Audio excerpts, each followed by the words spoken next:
नमस्ते, मैं आदर्श शर्मा एक कॉमर्स का स्टूडेंट हूँ और मैं करंटली 12th पास आउट हूँ।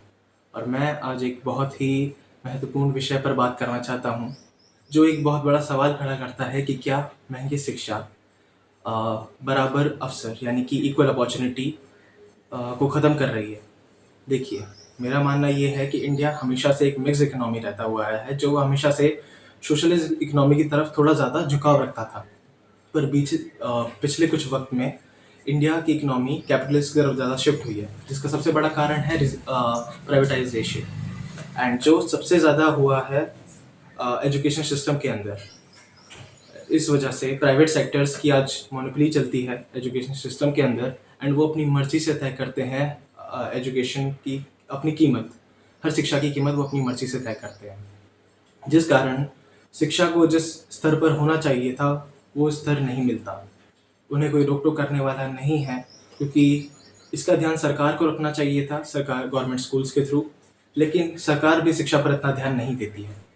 1968 में national economy sorry national policy on education ने एक बात कही थी कि इंडिया को अपनी जीडीपी का एटलीस्ट 6% एजुकेशन पर खर्च करना चाहिए हर साल। उसके बाद ये बात 1986 एंड 2020 में भी वापस दोहराई गई, लेकिन दुर्भाग्य की बात ये है कि इंडिया ने आज तक कभी अपना जीडीपी का 6% एजुकेशन पे कभी खर्च किया ही नहीं, जिस कारण से एक आम आदमी के पास केवल दो विकल्प बचते हैं कि या तो वो महंगी शिक्षाओं को ले या फिर अपने बच्चों को या फिर खुद अनपढ़ रह जाए। तो क्या शिक्षा के इतने रूप होना गलत है?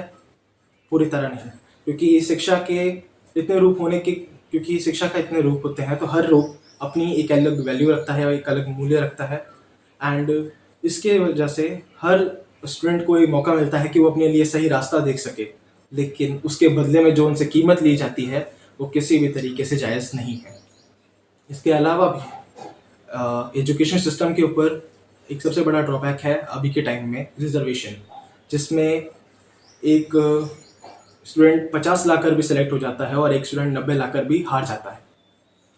इसके अलावा भी अभी के कुछ वक्त में देखा गया है कि किस तरह गवर्नमेंट एग्जाम्स एंड जो बोर्ड्स एग्जाम्स होते हैं इंडिया के, उनमें एक चीज़ नोटिस की गई है कि सेम एग्ज़ाम में अलग अलग सेट्स आते हैं और उनकी डिफ़िकल्टी लेवल बहुत अलग होता है, जिस कारण से दो स्टूडेंट्स जिन्होंने एक जैसी पढ़ाई करी, एक जैसी मेहनत करी, उसके बावजूद उनको रिजल्ट एक जैसा बिल्कुल नहीं मिल पाता।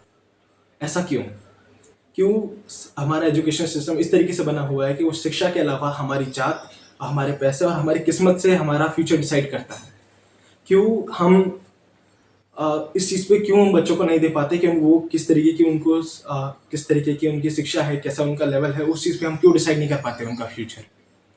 अंत में मैं बस इतना ही कहना चाहूँगा कि इंडिया का जो एजुकेशन सिस्टम है, उसको कुछ सुधार करने की ज़रूरत है, जिससे हर स्टूडेंट को इक्वल अपॉर्च्युनिटीज़ मिलें एंड सबको इस बेसिस पे देखा जाए कि उनकी शिक्षा का स्तर कैसा है, उसके बेसिस पे उनका फ्यूचर डिसाइड किया जाए, ना कि उनकी जात या उनके पैसों के ऊपर। मैं बस इतना ही कहना चाहूँगा।